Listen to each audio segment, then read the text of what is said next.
지난 5장까지는 이 술람미 여자가 신랑을 잊어버렸죠. 조금 게으름을 피다가 신랑을 잊어버렸습니다. 그리고 신랑을 찾아서 헤매다가 매도 많이 맞기도 하고 또 사람들에게 고통도 받았습니다.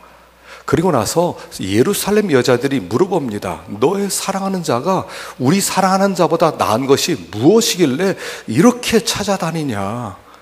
그 주님 떠나면 그 주님 너도 버리고 다른 신랑 하나 만나면 될 거 아니냐. 그렇게 이야기를 하자 이 술람미 여인이 아주 마음속에서 침을 토하면서 뜨거움으로 신랑이 얼마나 좋은 분인가를 10가지로 설명을 했습니다. 그래서 여기 우리가 지난 3가지를 한 것을 잠깐 생각하면 그분의 발은 황금 받침대 화반석 기둥과 같다. 그래서 주님의 발은 기둥처럼 견고하고 흔들리지 않은 믿음직스러운 분이시다 하는 것을 가르쳐 주었습니다. 이 세상은 불안하다는 거죠. 여러분, 이 세상의 특징은 뭐냐 하면 불안하다는 겁니다. 안정되지 않았다는 겁니다. 그냥 안정되게 보일 뿐이지 이 세상은 안정된 게 하나도 없어요. 사람도 그렇고 조직도 그렇고 모든 면에서 그냥 병 하나가 들어오니까 사람들이 다 불안해서 벌벌 떨고 있는 어떤 조직이나 기관도 믿을 수 없는, 다시 한번 그래서 이 세상이 그렇게 안정된 것이 아니라는 것을 우리는 지금 이 전염병으로 배우고 있습니다. 그래서 사람을 믿는다거나 어떤 조직을 믿는다거나 어떤 시스템을 믿는 어떤 거라도 있다면 그 사람은 흔들릴 수밖에 없고, 그 사람을 예레미야에서는 마치 사막에 나무 심은 것 같다. 사막에 나무 심으면 열매를 결코 볼 수 없는 것처럼 이 세상에 어떤 것도 의지하고 그것을 믿고 따라가는 자마다 다 사막에 나무 심은 것처럼 결코 열매를 맛보지 못할 것이다 라고 말하고 있다는 것입니다. 반면에 우리 주님을 의지하는 자는 마치 시냇가에 나무 심은 것처럼 항상 열매를 맺히는 풍성한 삶이 약속되어 있다 하는 것을 생각해 보았어요. 그래서 우리 주님은 믿을 만하다. 우리 주님은 견고하다. 우리 주님은 흔들리지 않는다. 이제까지 그분을 의지했던 사람들은 다 풍성하고 충만한 삶을 살았다 하는 것을 말씀을 해주셨습니다. 그래서 그의 다리는 황금 받침대, 화반석, 대리석 기둥처럼 견고하고 흔들림 없이 그의 하나님 나라도 역시 견고하고 흔들리지 않는다 하는 것을 생각해 보았지요. 그리고 그분의 전체적인 모습은 마치 레바논 같고 백향목 같다 그랬는데, 레바논은 그 당시에 산 중에 가장 아름다운 산, 가장 아름답고 높은 산, 백향목 나무 중에 나무. 그래서 우리 주님은 완전한 분이시다. 우리 주님은 거룩한 분이시다. 우리 주님은 깨끗한 분이시다. 흠이 없으신 분이다 하는 것을 생각해 보았습니다. 그래서 그분은 거룩한 분이시라고 그랬죠. 거룩이란 뭐냐면 완전하다는 뜻, 또 깨끗하다는 뜻, 순결하다는 뜻, 그리고 초월적이라는 뜻, 이런 뜻이 있다고 그랬습니다. 그래서 빛으로 치면 태양도 밝은 게 아니라는 거예요. 하나님 앞에서는 저 태양도 하나님의 거룩하심 앞에는 어둡다는 것이죠. 그래서 우리 하나님은 영광 자체 거룩하신 분인데 그 거룩하심에서 2가지 성품이 나온다고 그랬죠. 그래서 하나님의 거룩하심은 어둠을 미워하시는 것, 죄를 미워하시는 것, 그래서 죄를 극도로 미워하시는 것을 하나님의 의, 이렇게 설명을 했어요. 그래서 하나님이 의로운 분이시다 그럴 때는 하나님은 죄를 싫어하신다, 악을 미워하신다, 하나님 악에 대해서 심판하시는 분이다. 그래서 하나님의 의에서부터 하나님의 진노가 나온다고 그랬죠. 그래서 우리 하나님은 진노하시는 하나님이시다. 하나님의 죄를 그냥 두지 않은 하나님이시다. 하나님의 죄의 문제를 반드시 처리하시는 하나님이시다 하는 한쪽의 속성과, 또 한쪽은 그분이 완전한 빛이시기 때문에 그 빛이 비춰짐으로 말미암아 하나님의 선하심이 나타나시는 속성을 가지고 있다고 그랬습니다. 그래서 그것을 우리는 하나님의 사랑, 하나님의 자비, 하나님의 오래 참음, 하나님의 선하심, 그래서 하나님이 거룩하다 할 때는 두 가지 속성이 나온다고 그랬어요. 하나님의 의와 하나님의 사랑. 그 거룩하신 분이 하나님이시다 그랬어요. 그냥 사람이 생각할 때는 하나님이 진노하지도 않고 그냥 죄를 미워하지도 않고 그냥 좋은 게 좋은 거다, 사랑만 난다, 용서만 한다, 품어만 준다, 그렇게 생각하고 싶지만 그 하나님은 성경에 말하는 하나님이 아니라는 거예요. 하나님은 거룩하신데, 거룩은 완전이란 뜻인데, 그 완전한 빛 가운데서 죄를 미워하시는 의와 하나님께서 자기의 전부를 내어주시고자 하는 사랑이 함께 있으신 분, 그분이 하나님이시다, 온전하시다. 그래서 그분을 따라가는 사람은 죄를 미워하고 그리고 사랑을 베푸는 삶을 살아가게 된다 하는 것을 생각해 보았습니다. 그리고 그분의 입은 힘이 달다 그랬어요.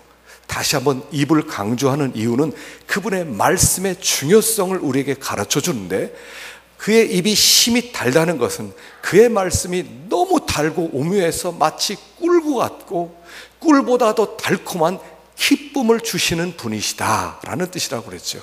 그래서 하나님의 말씀처럼 달고 오묘한 게 없는 거예요. 이 세상에 저도 책 조금 읽어봤는데 여러 가지 책 봤어요. 사서 삼경도 좀 봤고요, 철학적 적도 좀 봤고요, 좀 여러 기타 종교 경건 서적도 봤고요, 경전도 보고 다 그랬는데 성경만 한 게 없어요. 저는 예전에 책은담이라는 책을 참 좋아했습니다. 그래서 이 책은담이라고 하는 홍사성 씨가 쓴 그 책을 보면서 정말 깊다, 제가 그걸 베꼈어요. 너무 좋아서. 그런데 나중에 주님을 알고 또 주님을 깊이 만나고 성경을 보니까 책은담은 비교가 안 돼요. 정말 좋은 책이 성경이에요. 논어, 맹자, 대학, 시경, 서경, 역경, 어떤 것도 성경에 비교할 수 없어요. 너무 달콤해요. 너무 은혜스러워요. 동시에 이것은 우리에게 힘과 능력과 권세를 주는 양식과 같다 하는 거예요. 그래서 우리가 내가 주님을 만나고 싶습니다, 내가 주의 음성 듣고 싶습니다, 은혜 받고 싶습니다, 그래서 성경을 펴고 주님의 음성을 들으면 그 누구도 실망하지 아니하고 이 성경에서 놀라운 말씀들을, 놀라운 주님의 음성을 듣게 될 것이다, 이게 주님의 모습이다 하는 10가지를 우리가 지난 주일날 생각해 보았습니다. 자, 그랬더니 예루살렘 여자들이 반응이 달라지는 거예요. 자, 1절을 보십시다. 1절 시작. 여자들 가운데 어여쁜 자야, 내 사랑하는 자가 어디로 갔는가? 내 사랑하는 자가 어디로 돌아갔는가? 우리가 너와 함께 찾으리라. 예루살렘 여자가 처음에는 술람미 여인을 향해서 니네 사랑하는 사람만 사랑하는 사람이냐? 우리가 사랑하는 사람도 굉장히 좋은 사람이야, 그렇게 생각했다가 그 설명을 듣고 나서 그 설명을 하는데 그 얼굴이 빛이 나는 것을 보고, 와, 그렇게 좋은 분이었어? 그렇게 좋은 분이라면 우리도 좀 만나야 되겠다, 어디 있는지 우리 함께 찾아보자 라고 그들의 반응이 바뀌었다는 거예요. 자, 이것이 신앙인이 가진 영향력이라는 것입니다. 여러분, 여기서 술람미 여자와 예루살렘 여자는 신앙인과 종교인의 차이를 얘기한다고 그랬어요. 종교인은 하나님도 좋고 부처님도 좋고 공자님도 좋고 나에게 복만 준다면 다 좋다, 이게 신앙인이고, 이 종교인이고, 신앙인은 나는 예수밖에 없다, 예수가 나의 전부다, 예수 없이는 못 산다, 이게 신앙인이라고 그랬어요. 그런데 종교인이 신앙인의 말을 듣고 고백을 듣고 나도 그렇게 되고 싶어 하고 따라오더라는 것입니다. 그렇게 될 수 있었던 것은 이 술람미 여자가 신랑에 대해서, 예수님에 대해서 분명하게 알고 있었다는 거예요. 신앙은 먼저 지식적인 면에서 주님이 어떠한 분인가를 분명히 알아야 되고, 그리고 그 주님이 주신 복이 무엇인가를 알고 누려야 되는 거예요. 그래야 우리가 예수님이 누군가를 말해줄 수가 있고, 예수를 믿는 저 술람미 여인은 뭐가 좀 다른 것 같아, 저 여인을 나도 좀 따라가고 싶어, 도대체 비밀이 뭘까, 이렇게 된다는 겁니다. 그래서 신앙이라는 것은 뭐냐면 비밀이에요. 비밀. 남들이 알지 못하는 비밀. 이 비밀이 뭐냐면 깨달음이에요. 깨달음. 원로 목사님께서 1년에 한 번씩 설교할 때마다 항상 강조하는 게 뭡니까? 깨달음이죠. 깨달음. 깨달아라. 깨달아라. 어떤 때는 깨달아라 말만 하고 가셔요. 근데 그 깨닫는다는 게 뭐예요? 깨닫는다는 것은 뭐냐면 하나님의 말씀 하나가 내 삶을 송두리째 바꿀 만큼 강력한 지식으로 찾아오는 거예요. 그게 깨달음이에요. 지식은 그냥 머리로 멈추는 거야. 아, 예수님이 하나님의 아들이야? 예수 믿으면 천국 가? 그런가 보다. 그냥 그렇게 알고 있지만 그게 깨달음으로 올 때는 마음을 중심으로 오는데 그 말씀이 내 삶을 뒤집어 버리는 거예요. 아니, 예수가 하나님의 아들이야. 예수를 믿으면 영생이 있어. 아니, 예수를 믿으면 부활을 해. 하나님의 영광에 참여. 이게 진짜 이게 맞는 말이야 하는 깊은 깨달음으로 나에게 충격으로 찾아오는 지식이에요. 요게 깨달음이에요. 그리고 요것을 우리는 비밀 이렇게 부르는 거예요. 그래서 신앙인은 요 비밀이 있어야 돼요. 이게 그냥 지식이 아니라 깨달음의 지식으로 기독교 예수 그리스도 하나님 그분이 내 심령 가운데 깊은 내 삶을 통째로 바꿔버리는 나에게 뒤통수로 쇠멍둥이를 두드리는 것 같은 엄청난 충격으로 다가오는 가르침, 요게 깨달음이에요. 요 술람 여인은 요 비밀이 있었단 말입니다. 예수님이 이런 분이다 그러니까 예루살렘 여자가 깜짝 놀라는 겁니다. 그래서 우리가 예수를 믿는다 그럴 때는 이런 비밀을 가진 자고, 이 비밀을 가진 자는 마치 소망이 있는 자와 같다는 거예요. 자, 여기 읽어보십시다. 베드로전서 3장 15절입니다. 읽어봅시다. 시작. 너희 마음에 그리스도를 주로 삼아 거룩하게 하고 너희 속에 있는 소망에 관한 이유를 묻는 자에게는 대답할 것을 항상 준비하되 온유와 두려움으로 하고, 그리스도를 주로 삼아 거룩하게 하고 너희 속에 있는 소망에 관한 이유를 묻는 자에게 대답할 것을 항상 준비하되, 예수를 믿는다는 것은 마치 뭐하고 똑같으냐면 소망 하나가 들어온 사람과 똑같다는 거예요. 소망에, 그러니까 믿음이라는 것은 뭐예요? 소망이라는 거예요. 믿음이라고 하는 것은 예수 그리스도께서 우리에게 오심으로 말미암아 하나님의 약속을 주시는 거잖아요. 그 하나님의 약속이 들어오면 우리 속에 소망이 커지는 거예요. 소망이 생기는 거예요. 그래서 이 사람이 소망의 사람이 되는 거죠. 그래서 예수를 믿는 자에게 산 소망이 있게 하사, 그 리빙 스톤입니다. 리빙 스톤, 리빙 호프, 살아있는 희망. 그래서 예수를 믿는 자에게는 소망이 하나 생기는 거예요. 소망이 있는 사람과 소망이 없는 사람은 완전히 다릅니다. 소망이 없는 사람과 소망이 있는 사람은, 예전에 한비아 씨가 지금도 그 일을 하나요? 유엔에서 일하면서 가난한 나라에 가면서 구호 기금을 나눠주는 그런 일을 했는데, 한 번은 이런 일이 있었답니다. 그 구호 기금을 가지고 씨를 바꿔서 남아프리카 어느 나라에 그 씨를 나눠주는데 한 마을에 씨를 다 나눠줬대요. 그런데 너무 돈이 부족해서 다른 마을에는 씨를 나눠주지 못했대요. 마음이 너무 아프더래요. 그런데 돈이 없으니까 할 수 없었는데 나중에 가을에 가보니까 굉장히 다르더래요. 뭐가 달라졌냐면 가뭄이 너무 심해서 서로가 추수를 하나도 못했대요. 그래서 씨를 심은 마을과 씨를 심지 않은 마을이 다 먹을 것이 하나도 없었대요. 씨를 심은데도 수확을 하나도 못했대요. 그런데 차이가 있더래요. 씨를 심지 않은 마을은 사람들이 많이 죽었대요. 근데 씨를 심고 거두지 못한 이 마을은 거의 안 죽었대요. 똑같이 수확을 못했고요, 똑같이 굶었어요. 근데 씨를 심어놓고 기다리던 사람은 살아있었는데 그 씨를 심지 못한 사람은 많이 죽었더래요. 굉장히 신기했대요. 그리고 이 사람이 깨달았다는 거예요. 아, 소망이 사람을 살리기도 하고 죽이기도 하는구나. 이거예요. 예수를 믿는다는 건 뭐예요? 하나님의 약속이 들어오는 거예요. 영생의 약속이 내 심령 가운데 들어오는 거예요. 죽어도 하나님 나라 간다는 소망이 생기는 거예요. 그래서 이 세상을 살아가는데 다른 거예요. 여기에 1절에 뭐라고 표현했냐면요, 여자들 가운데 어여쁜 자야. 아니, 술람미 여인이 물론 솔로몬이 예쁘니까 뽑았겠지만 여자들 보기에도 어여쁘고 아름다웠다는 거예요. 아니 뭐 태어날 때부터 특별히 더 아름다운 미모를 가지고 태어났을까요? 그 얘기를 하는 게 아니에요.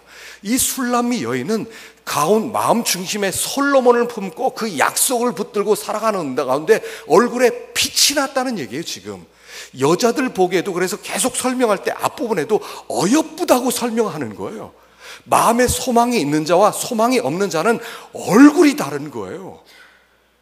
마음 가운데 생명이 있는 자와 생명이 없는 자, 믿음이 있는 자와 믿음이 없는 자, 예수가 있는 자와 예수가 없는 자는 얼굴이 달라지는 거예요.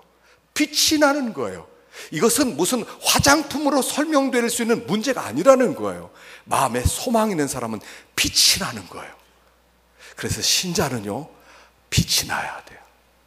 교회에서 우리들이 모일 때는요, 빛이 나야 돼요. 아무런 반응도 없이 그냥 죽은 사람처럼 시체처럼 앉아있는 게 아니라 그 소망 있는 사람은 막 빛이 나야 돼요. 우리 옆에 있는 분 한번 보세요. 당신 얼굴에서 빛이 나나요? 한번 물어보면 빛이 납니다. 한번 해보십시다.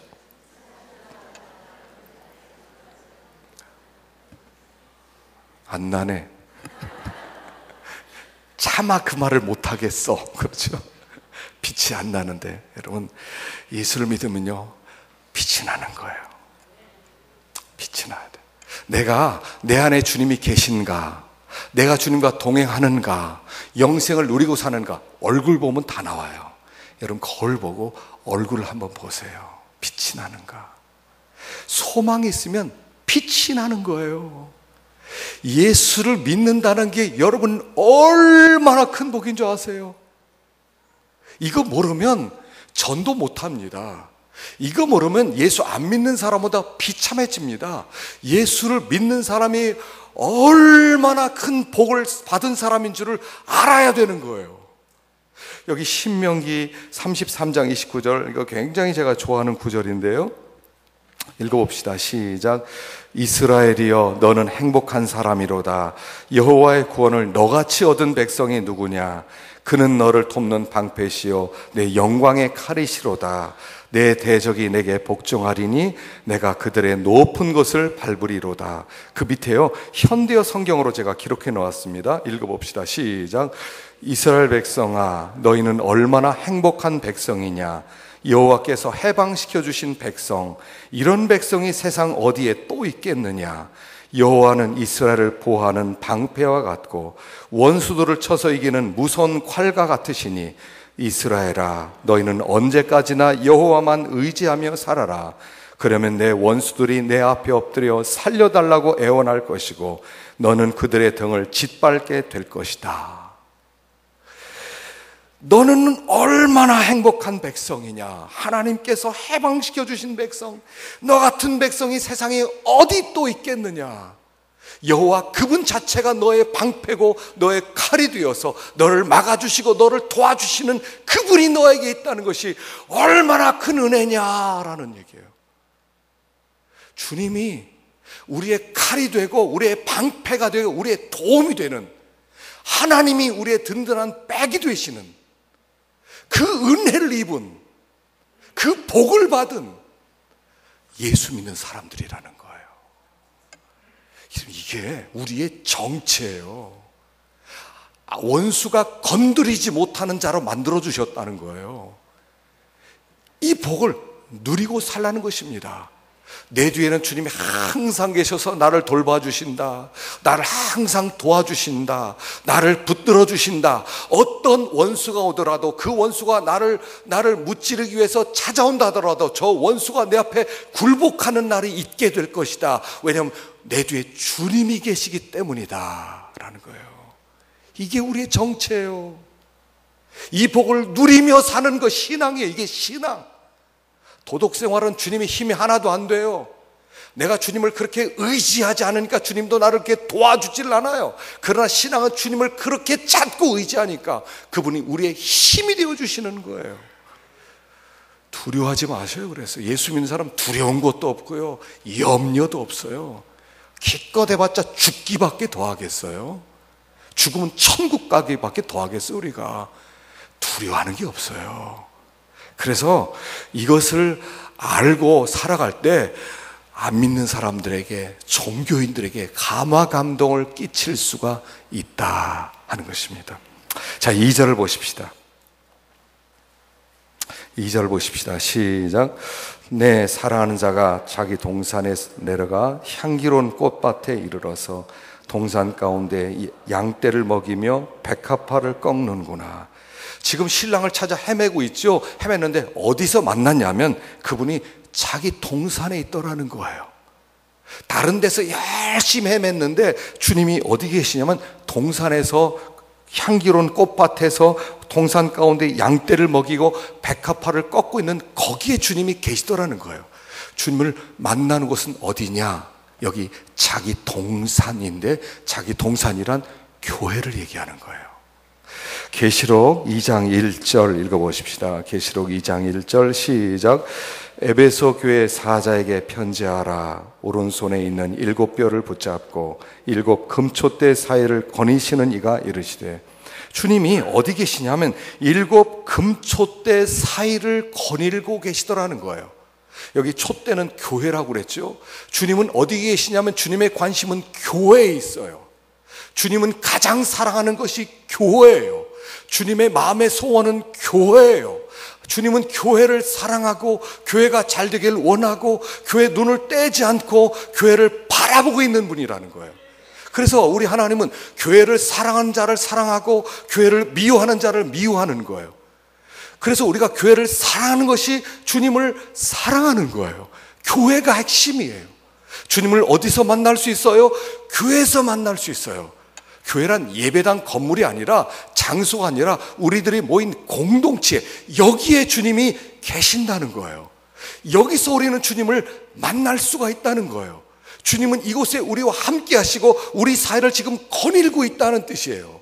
그래서 주님께서 이곳에서 정말 간절한 마음으로 주님을 만나기를 원합니다. 그럴 때 주님을 만날 수 있다는 거예요. 그런데 이곳은, 교회는 어떤 곳이에요? 여기 첫째는 이겁니다. 향기로운 꽃밭에 이르러서. 향기로운 꽃밭이에요. 향기로운 꽃밭이라는 것은 이 꽃들이, 우리 신자들 얘기하죠. 우리 신자들이 꽃밭에서 하나님을 찬양하고 노래하고 영광 돌리는 곳, 거기에서 그 영광을 흠양하고 계신다, 이런 뜻이에요. 그래서 이 교회는 예배를 드리는 곳이고, 예배를 드리는 곳에서 주님을 만날 수 있다는 거예요. 우린 여기에서 예배를 드리는 가운데 주님을 만나는 것이에요. 예배라고 하는 것이 뭐냐면, 영광 받으실 하나님께 완전하시고 거룩하시고 하나님의 영광으로 충만한 그분에게 우리의 마음과 힘과 정성과 뜻을 다하여 그를 높이는 행위예요. 이게 예배예요. 성경은 예배책이에요. 창세기부터 계시록까지 두 가지를 얘기해요. 하나님이 어떠한 분이신가, 하나님이 얼마나 완전하신가, 하나님은 얼마나 흠이 없으신가, 하나님은 얼마나 위대하신가. 결론은 뭐예요? 그래서 예배해라, 이런 뜻이에요. 또 한 가지는 그 하나님은 우리를 구원하시는 분이신데 그분이 어떤 희생을 다해서 우리를 구원하시고 우리를 책임지시고 우리를 하나님 나라로 이끄실 것이냐, 그 얘기를 함으로 마침내 계시록에서는 그래서 그 하나님은 영광받게 합당하다, 이런 얘기예요. 창조주 하나님, 그 하나님의 완전하심과 거룩함은 영광받게 합당하고, 그분이 우리를 위해 행하신 이 구원은 영광받게 합당하신 분이시다. 그래서 그분을 믿는 자는 다 영광 돌려라. 이게 계시록이에요. 계시록은 이렇게 끝나요. 하나님은 영광받기 합당하다. 너희들 이야기 다 들었지? 하나님의 행하신 이야기 들었지? 하나님이 어떤 분이야? 위대해? 하나님 영광받게 합당하셔. 이 세상에 하나님 외에 그 누구도 우리는 영광을 돌려서는 안 돼. 신자는 영광 돌리는 예배자라는 뜻이에요. 그리고 그 예배를 드릴 때 주님이 이곳에서 만나주시는 거예요. 예배 드릴 때 어떤 일이 벌어질지 몰라요. 우리가 마음을 다하고 힘을 다하고 뜻을 다해 하나님께 영광 돌릴 때 주님께서 찾아오셔서 그를 만나주시는 거예요. 이 예배 시간에는 모든 역사가 일어날 수 있는, 하늘과 땅이 접촉하는 시간이라는 거예요. 그래서 우리가 1월 달에 예배 시리즈 하면서 들었죠? 이 예배라고 하는 것은 그리스도의 사건의 재현이다 그랬어요. 예수님께서 행하신 일이 이 예배 시간에 모든 일이 다 이루어질 수 있다 그런 거예요. 그래서 영과 진리로 예배를 드릴 때에, 영이란 뭐라고 그랬어요?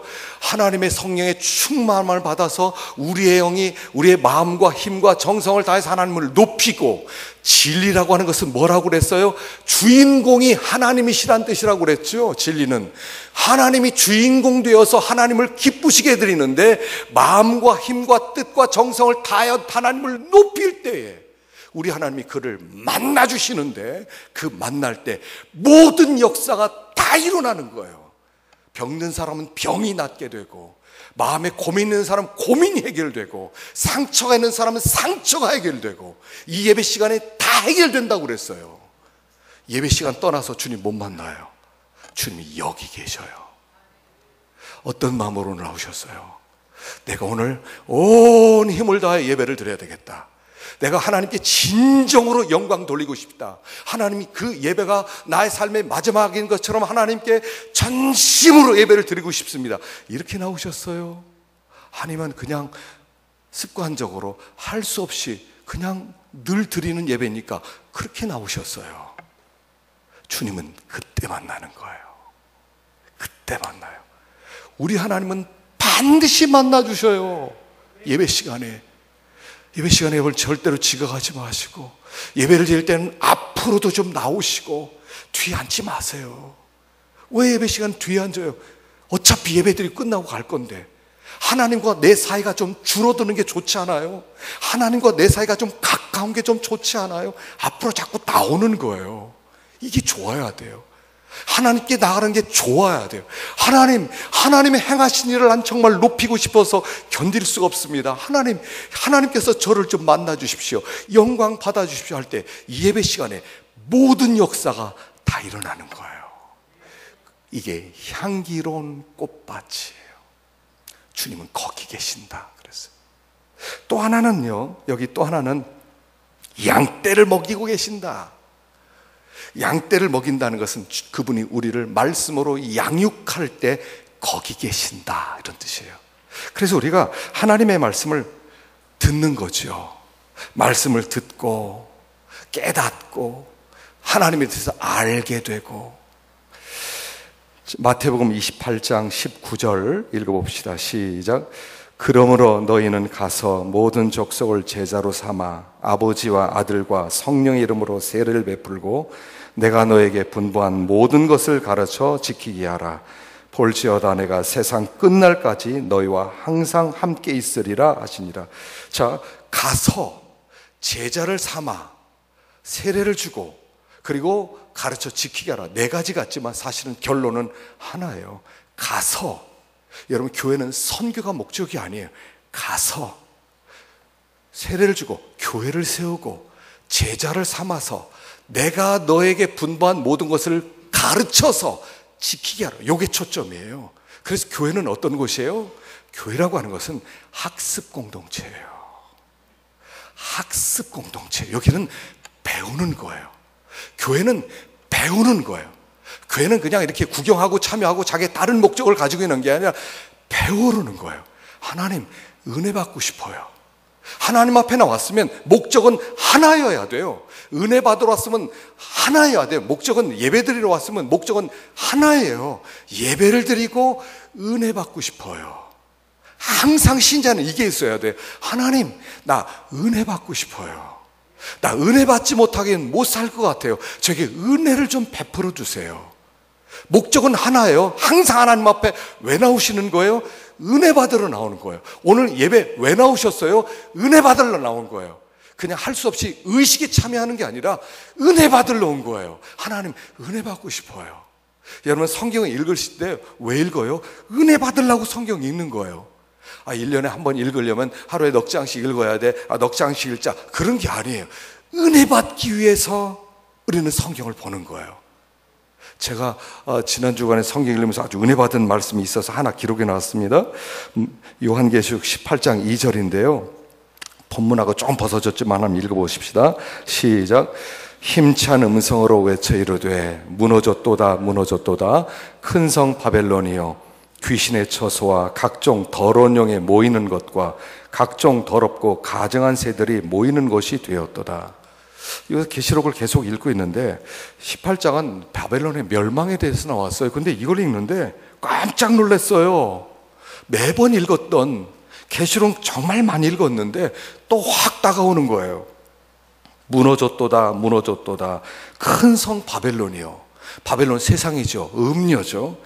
귀신의 처소와 각종 더러운 영에 모이는 곳과 각종 더럽고 가증한 새들이 모이는 곳이 되었도다. 귀신의 집이 되었다는 거예요. 이 세상이 지금 귀신의 집이라는 거예요. 귀신의 집이 되었고 각종 더러운 영에 모이는 장소, 모이는 감옥, 여기 주예라고 밑에 주라고 써 있는데 보면 감옥이라고 나왔어요.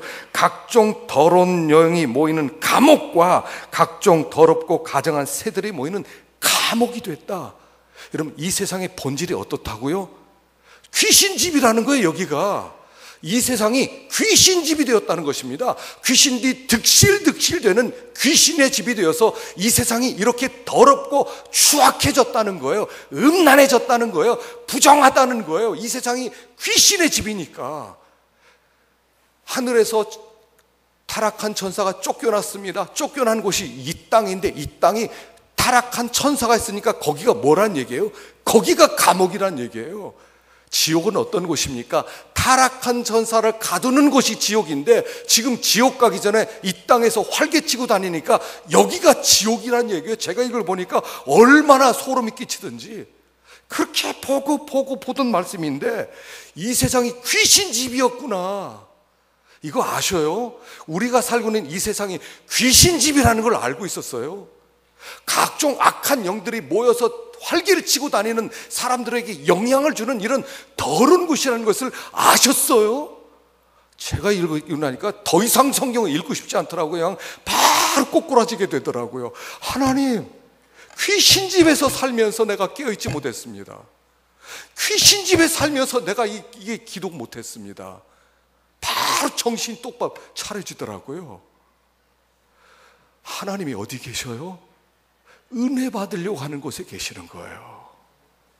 여기 왜 오셨어요? 은혜 받으려고 해서 나와야 돼요. 일하러 오는 게 아니에요. 은혜 받으려고 나오는 거예요. 하나님, 은혜 받고 싶어요. 저 좀 살고 싶어요. 하나님, 저 좀 살고 싶어요. 하나님, 저 좀 은혜 받고 싶어요. 하나님, 저 좀 불쌍히 여겨주세요. 저 좀 만나주세요. 이렇게 나올 때 우리 주님이 그냥 외면하셔요? 아니에요. 찾아오시고 위로해 주시고 손으로 일으켜 세워주시고. 그래서 하나님의 말씀 듣는 곳에, 은혜 받기를 사모하는 곳에서 주님을 우리는 어떻게 반드시 만날 수 있다라고 얘기하는 거예요. 마지막 3절을 보십시다. 3절 시작. 나는 내 사랑하는 자에게 속하였고 내 사랑하는 자는 내게 속하였으며 그가 백합화 가운데에서 그 양떼를 먹이는도다. 자, 이게 사실은 여러분 눈치채셨어요? 아가서에 자주 나왔죠. 나는 사랑하는 자에게 속했고 사랑하는 자는 내게 속하였구나. 이건 무슨 뜻이겠어요? 이것은 연합됐다는 뜻이죠. 연합됐다는 뜻이에요. 자, 이것을 신약적인 용어로는 요한복음 15장 5절입니다. 읽어보십시다. 시작. 나는 포도나무요 너희는 가지라. 그가 내 안에 거하면 사람이 열매를 많이 맺나니 나를 떠나서는 너희가 아무것도 할 수 없음이라. 나는 포도나무고 너희는 가지인데 그가 내 안에 내가 그 안에. 마치 우리가 나무를 접붙일 때 고염나무를 씨를 심고 감나무를 심어서 싹이 올라오는데 그걸 잘라내고 좋은 감나무 가지를 붙이는 거죠. 그리고 비닐을 꽁꽁 붙들어 매는 거예요. 그래서 하나로 만드는 것. 신앙이란 뭐냐? 예수가 내 안에 들어오는 것이에요. 예수가 내 안에 왕이 되실 뿐 아니라 예수가 내 생명이 되는 거예요. 예수에게 나를 비닐으로 꽉 쫙점에서 붙들어매서 그 예수가 내 안에, 예수의 생명이 내 안에 생명이 흘러들어오고, 그래서 그 예수의 생명으로 내 생명이 예수와 함께 하나 되고, 그래서 생명의 결탁이 딱 이루어지는 거. 요게 예수를 믿는 거예요. 예수를 믿는 것은 말로 나 예수 믿었어요 이런 말이 아니라 생명의 결탁이 일어나는 거예요. 그걸 두 가지로 비유를 해서 설명했는데, 첫째는 아버지와 자식의 비유를 설명하는 거예요. 부모와 자식은 어떤 관계입니까? 생명의 관계예요. 자식을 낳은 다음에 부모에게 물어봅니다. 당신 자식 얼만큼 사랑합니까? 여러분 표현할 수 있나요? 자식은 표현을 이렇게 하더라고요. 우리 엄마 아빠 사랑해요. 하늘만큼 땅만큼 사랑해요. 그래요. 그런데 부모로서 어떻습니까? 자식을 사랑하는데 나는 너를 하늘만큼 땅만큼 사랑해. 그거 표현 됩니까? 저는 그 말로 표현이 안 되더라고요. 제 아이를 사랑하는데 얼마나 사랑하냐? 하늘만큼 땅만큼. 그건 표현이 안 돼요. 그 이상이에요. 그 자식은 내 안에 그냥 들어와 있어요. 그 자식이 죽으면 내가 대신 죽어줄 수 있어요. 그 자식과 나는 하나예요. 주님이 이렇게 우리를 표현했다는 거예요. 믿는 자에게는 자녀가 되는 권세를 주셨으니. 자녀가 된다는 것은 우리가 주님 마음에 딱 들어가서 난 너 없이 못 살아, 너는 나에게 너무너무 소중한 존재야 라는 고백을 하나님께서 듣게 만들어 주시겠다는 거예요. 이게 연합이에요. 이게 신앙이에요. 요게 믿음이에요. 요게 믿음이라고요. 또 한 가지는 부부관계로 설명하고 있어요. 자, 여기 에베소서 1장 23절 읽어봅시다. 에베소서 1장 23절 시작. 교회는 그의 몸이니 만물 안에서 만물을 충만하게 하시는 이의 충만이니라. 만물 안에서 만물을 충만하게 하신 충만, 그러니까 만물을 충만하게 하시는 예수님인데, 예수님의 충만, 예수님을 채워주는 존재, 예수님이 없으면 이 사람, 이 교회가 없으면 예수님은 불완전한 자 이런 뜻이에요. 예수님과 교회 관계는 서로 연결되어 있는데, 예수님에게 교회가 없으면 예수님은 불완전한 자 이런 뜻이에요. 교회 없이는 절대, 교회는 예수님께 절대적 존재라는 거죠. 그래서 자, 여기 이게 이제 창세기 2장 18절을 한번 읽어보십시다. 시작. 여호와 하나님이 이르시되 사람이 혼자 사는 것이 좋지 아니하니 내가 그를 위하여 돕는 배필을 지으리라. 혼자 사는 게 좋지 않다, 외로워 보인다 이런 뜻이 아니에요. 좋지 않다, 정상적인 사람이 아니다 이런 뜻이에요. 돕는 배필을 지으리라. 그래서 여자는 남자 도우라고 만들었다 이런 뜻이 아니에요.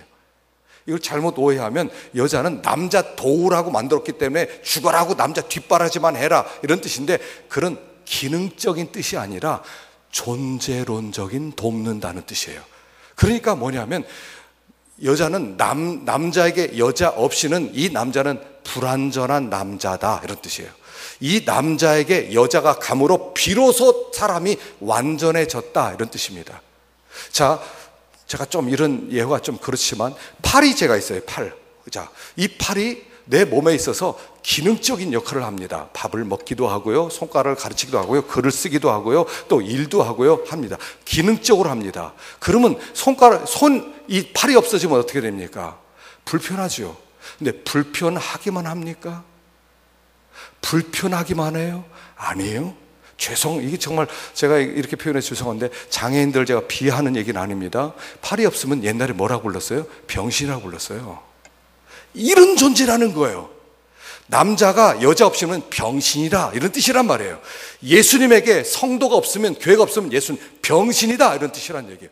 바로 이게 만물 안에서 만물을 충만케 하시는 자의 충만이라. 가지에게 있어서 나무에게서 가지 하나 잘라지면 그 끝나는 게 아니라, 예수님에게는 그 가지 없으면 예수는 병신이 되신다는 뜻이에요. 이게 연합이에요. 이게 우리의 존재의 가치예요. 예수님에게 우리가 어떤 존재냐면, 야, 나 니네들 없으면 나 병신이야 이런 뜻이란 말이에요. 이게 존재론적 특징이란 말이에요. 교회는 그의 몸이니 만물 안에서 만물을 충만케 하시는 자의 충만이라 이렇게 표현하는 거예요. 예수님을 채워주는 유일한 존재는 교회다. 우리라는 게 나라는 거예요. 자, 여기에 에베소서 5장 29절 읽어봅시다. 시작. 누구든지 언제나 자기 육체를 미워하지 않고 오직 양육하여 보호하기를 그리스도께서 교회에게 함과 같이 하나니 우리는 그 몸의 지체임이라. 그러므로 사람이 부모를 떠나 그의 아내와 합하여 그 둘이 한 육체가 될지니 이 비밀이 크도다. 나는 그리스도와 교회에 대하여 말하노라. 지금 부부 관계를 하나님께서 창세기부터 시작해서 이 부부 관계 돕는 배필 이런 이야기를 왜 꺼냈냐면 결국 이 이야기를 하고 싶어서 부부 얘기를 꺼냈다는 거예요. 부부라고 하는 것은 부모를 떠나서 둘이 한 몸이 되는데 여자를 남자가 뭐라고 불러요? 내 뼈 중에 뼈요 살 중에 살이다 부르면서 당신 없이 난 병신이야. 그래서 자기 지체라고 부른다는 거예요. 그래서 원래 기독교에서는 이혼이 없어요. 지금은 이 사회가 하도 복잡해서 뭐 그런 간음도 있고 부정도 있어서 그렇게 이혼을 하지만 원리는 부부는 이혼을 못 하는데 그 이유는 뭐예요? 부부가 이혼하면 교회와 그리스도의 관계를 드러내지 못하니까 이혼을 못하게 했던 거예요. 원래 헤어져서 나 혼자 살 수 있어. 물론 지금 우리 시대는 워낙 복잡하고 또 간음한 다음에는 이혼할 수 있다 그렇게 돼 있어서 이혼한 사람에 대해서 성경 그렇게 말하는 것은 아니지만, 그러나 성경의 원리에는 이혼 못한다라고 정해놓은 이유는 뭐냐면 부부가 그래야만 그리스도와 교회의 관계를 설명하는 도구가 될 수 있기 때문에 부부는 하나다라고 설명을 했단 말이에요. 자, 우리는 어떤 존재라고요? 주님과 하나 된 존재라는 거예요. 나는 그에게 속하고 그는 나에게 속하고, 그 없이 나는 생명이 없는 것이고 주님도 나 없이는 그 없이는 온전하지 못하고 그런 거예요. 이게 우리의 존재예요. 근데 이게 우리에게 얼마나 큰 위로를 주냐 말이에요. 우리 주님은 우리를 얼마나 끔찍하게 돌보시고 보호하시고 책임지시겠냔 말이에요. 남편이 아내 처자식 먹이기 위해서 직장생활 그렇게 뼈 빠지게 일해서 먹이는 것처럼 우리 주님은 우리 아내 된 우리들을 얼마나 다 잘 책임지시겠느냐는 거예요. 그분의 축복이 우리의 축복이 되고 그분이 누리는 모든 하늘의 복이 내 복이라는 것을 이야기하는 거예요. 나는 그에게 속하고 그는 나에게 속하였구나. 이게 우리의 미래예요. 이게 우리의 운명이에요. 주님이 있는 곳에 우리도 함께 있게 될 거예요. 주님이 하나님 보좌 우편에 계시니까 우리도 하나님 보좌 우편에 앉게 될 거예요. 이것이 우리가 받은 복이라는 거예요. 여러분, 이걸 아십니까? 이 복을 받은 자라는 것을 아십니까? 이 세상에서는 우리가 어떻게 산다더라도, 사람들이 우리를 어떻게 취급한다 하더라도, 그러나 관계없이 우리 하나님의 눈에 우리는 생명의 결탁이 일어난 존재라는 것을 알고 계십니까? 뭐가 두려워요? 뭐가 그렇게 염려스러워요? 뭘 노후에 뭐 그렇게 걱정을 하는 거예요? 그 나를 그렇게 끔찍하게 위하는 분이, 나를 책임지실 그분이 내 뒤에 있다면 뭐가 걱정이에요? 주님과 우리는 하나라는 거예요. 교회는 그의 몸이니 만물을 충만케 하시는 자의 충만이라. 교회 너는 내 뼈 중에 뼈요 살 중에 살이다. 너 없이 나는 완전해질 수 없어. 그리고 우리를 기다리시는 주님이 계시고 있다면 오늘 우리는 소망 가운데 살아갈 수 있다는 거예요. 모든 사람들이 우리를 어떻게 대한다 하더라도 우리는 담대함으로 믿음의 길을 가고 사람들에게 이 소망을 전할 수 있는 우리라는 것을 이야기하는 것입니다. 여러분, 세상을 바라보면 낙심스럽지 않아요? 절망적입니다. 세상을 바라보면 얼마나 걱정이 되는지 몰라요. 와, 이 세상에서 살아갈 수 있을까? 경제적으로 이렇게 또 어렵다고 하는데 살아갈 수 있을까? 그런 생각 들지 않으십니까? 그러나 콧줄을 떠보십시오. 주님과 우리는 생명의 결탁이 일어난 존재라는 거예요. 나는 그에게 속하고 그는 나에게 속하였구나. 자, 우리 눈을 감으십시다. 눈을 감으십시다. 이렇게 고백하십시다. 나는 그에게 속하고 그는 나에게 속하였구나. 한번 고백하십시다. 시작. 우리 다시 한번 고백하십시다. 고백하십시다. 나는 그에게 속하고 그는 나에게 속하였구나. 시작. 우리 시간에 조용히 기도하십시다. 하나님, 웬 복을 저에게 이렇게 주셨습니까? 웬 은혜입니까? 무엇이 간데 우리를 이렇게 사랑하시는 것입니까? 주님, 이것이 지식으로 그치는 게 아니라 깨달음으로 우리 속에 와서 우리의 삶을 통째로 뒤집어 버리고 이 세상 가운데 소망을 선포하는 우리가 되게 하옵소서. 우리 시간에 함께 잠깐 기도합시다. 하나님 아버지, 감사합니다. 주님, 오늘 저에게 말씀해 주셔서 우리 어떤 존재인지를 가르쳐 주셨습니다. 아버지 하나님, 우리가 어떤 존재인지, 우리가 주님과 하나 된 자요, 내가 주님께 속하고 주님은 나에게 속한 존재요, 주님은 우리 없이는 온전해질 수 없겠다고 날마다 돌보시는 주님인 것을 믿습니다. 주님, 도와주시옵소서. 험악한 세상 살아가면서 주님이 이 세상에서 참 우리가 넘어지는 것이 아니라 하나님의 긍휼하심을 힘입는 우리를 되게 하여 주시고, 아버지, 온 땅 가운데 하나님의 소망을 전파하는 우리를 되도록 인도해 주시옵소서. 주여, 오늘 나온 저희들을 축복하여 주시고 성령으로 저희들을 새롭게 하여 주시옵소서. 아버지, 우리 모두